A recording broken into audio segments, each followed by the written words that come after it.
I guess moving on to an easier question, I guess, what are some do's and don'ts that you have for companies in the audience who are preparing for a successful exit, maybe from drawing from past experiences? All right. Sell to Medtronic. And don't have patent expiry within 12 to 18 months? Right. No, I think one of the key things on exits is just always have enough cash so that you don't look desperate when you're in your sale mode. I think that's probably the biggest thing, right? So we try to tell all of our companies who are thinking about selling or going public to try to have 6 months to a year of cash. And what's been interesting, if you look at a lot of the IPOs of the last 2 years, some of them have had, very little cash, a couple months worth of cash, and they've supplemented that by saying, insiders are going to do 20 million in the IPO. But I think cash it gives you a better negotiating position on with either public investors or with strategic partners. And then maybe one more point. Sorry. No, please. We talked beforehand about one of us has to be the Jerry Garcia guitar solo to just kind of keep it's 2 hours. It's a lot of content we got to get through here. So I'm going to riff a little bit here. Go ahead. I'm just going to sit back and listen. Yeah, thank you. Yeah. No, I think another thing is to not have a milestone that's 6 months out, because every single buyer is going to say, well, what happens, 6 months from now? So IPO buyers don't like to see some binary event that's very near term, nor do strategic buyers. Strategic buyers are going to say, well, we'll give you 10% now, we'll give you 50% of the deal if that data is good. So I always try to either have that event when thinking about, looking at a timeline and a Gantt chart, either 1 year out or let's hit the milestone first before we go out to the market, because otherwise it's just going to cloud the negotiation and the story. It's sort of like if you're selling dreams, you want to make sure you're not going to wake up too soon. Yeah. So you want to make sure you're in REM sleep before you. We always counsel our clients many things. Two things that are important before considering a transaction, whether it's an M&A or a partnering transaction. Be very realistic on timing, which I think is challenging to most sellers. I think they think, well, we've got the greatest thing since sliced bread, and everybody's going to circle around, and there'll be bids coming within 2 to 3 months. And that may happen, and God bless you if that does happen. But be realistic on timing. Sometimes this process can take quite some time, and absolutely avoid having any interim data or milestones. It can be a killer.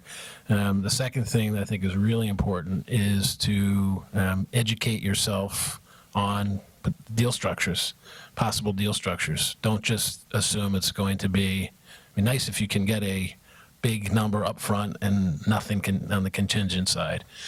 But the reality might be somewhat different. So be educated on possible deal structures, understand the deal structures, look at the latest transactions that have been done, the upfronts that are paid, and the contingencies, contingent value rights. And then the third thing is be flexible in terms of your expectations about all of the above, the process, the timing, the structures, the amounts, and especially in this environment, it's very, very challenging. And then finally, don't just go out and talk to the great and the good of pharma or device. There are buyers everywhere. Buyers in India, there are buyers in Asia, there are buyers in Europe, East Europe, Central Europe, Scandinavia, Southern Europe to a lesser extent now just because of the economic woes. But you have to go far and wide sometimes to find the best buyer for your company. So those are the things that and then there's the obvious valuation and financials and all those the basic things. But those are key items for companies to think about before they embark on a process. Yeah, I mean, I think these are all really key points, and maybe the touchstone is, I think for any company, you know, every good deal, whether it's an M&A, a partnering deal, or a co-development deal, or a licensing, they're born from alternatives, and what gives companies alternatives are a variety of factors. It certainly is important, as Jonathan said, to be well financed. Many companies try to run their cash right down to the point where they think that they can pull off an exit. And the fact is, I mean, I think to Jonathan's and Hunt's point about milestones coming shortly following the proposed sale, and despite my cynical comment, you know, the reality is buyers are looking for ways to push deals off and ways to push commitments. Anyone would rather make a small payment up front and have backup payments. It's very natural. So the question is, what's going to provoke a buyer to do a deal now, and to do it at the best valuation? And there's no question in my mind, I think, that the number one factor is the alternatives that a company has. Now, it's real easy to sell a company when you have, you know, two companies bidding for you, you know, particularly if one of them's Medtronic. Anybody can do it.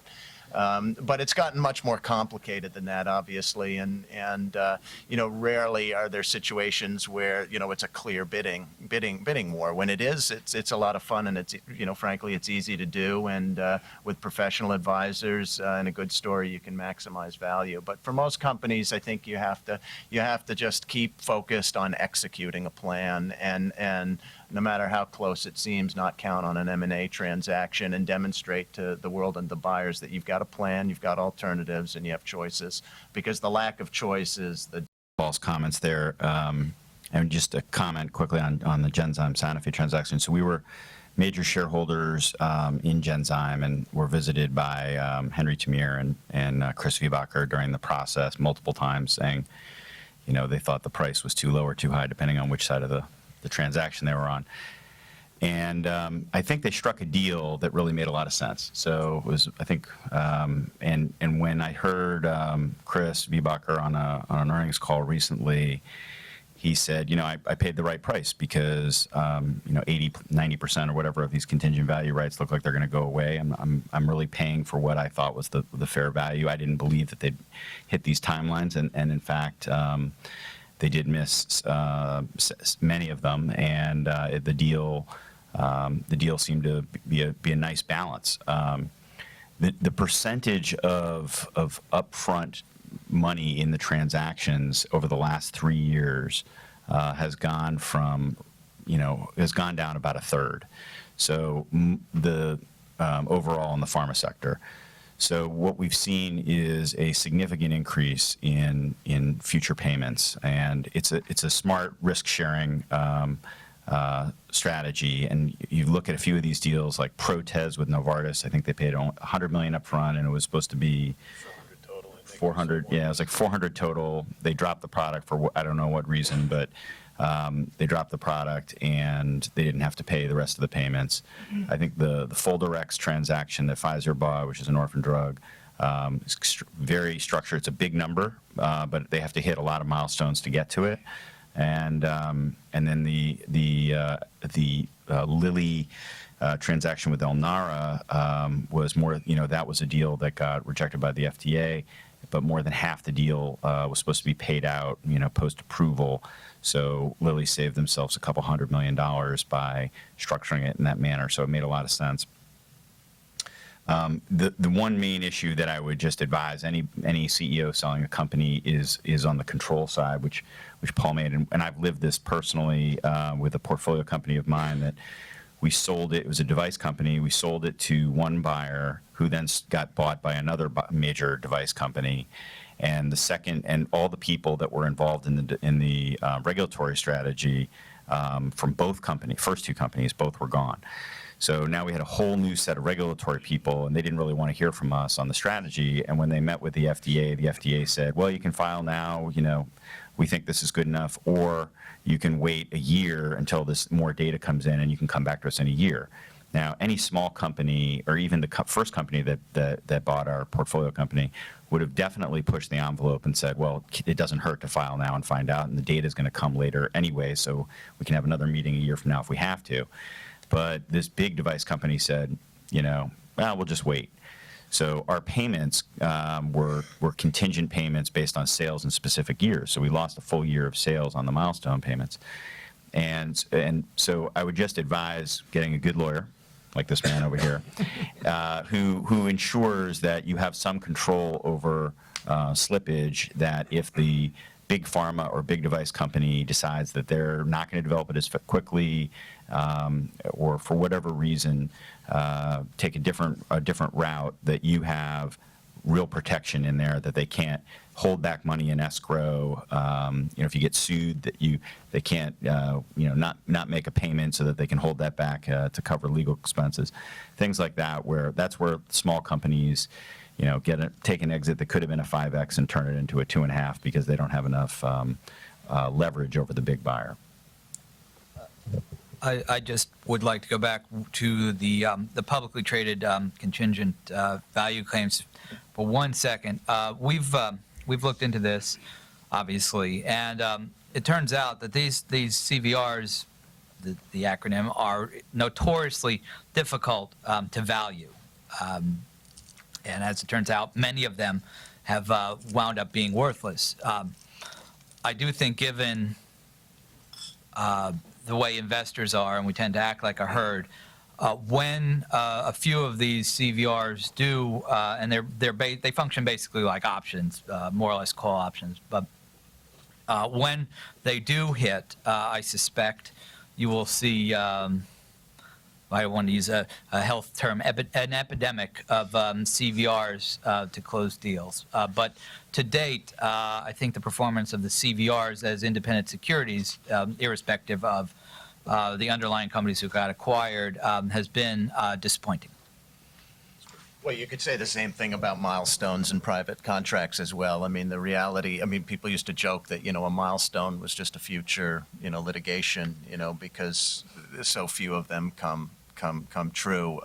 But I do think it has a lot to do with the issue of control and the tendency of early stage companies to sort of want to turn things over to the pharma company, and their capacity to believe that the pharma, the big med tech company, is going to execute it properly. And the problem is that often they just don't appreciate the many factors that may go into it. It may not be bad faith. It's just changes in business direction, changes and all sorts of things can cause a large company, even having outlaid significant amounts of money up front, to change their development plans, to change their course, or to get out of a line of business, and to leave you with milestones or earn-out payments that are essentially worthless.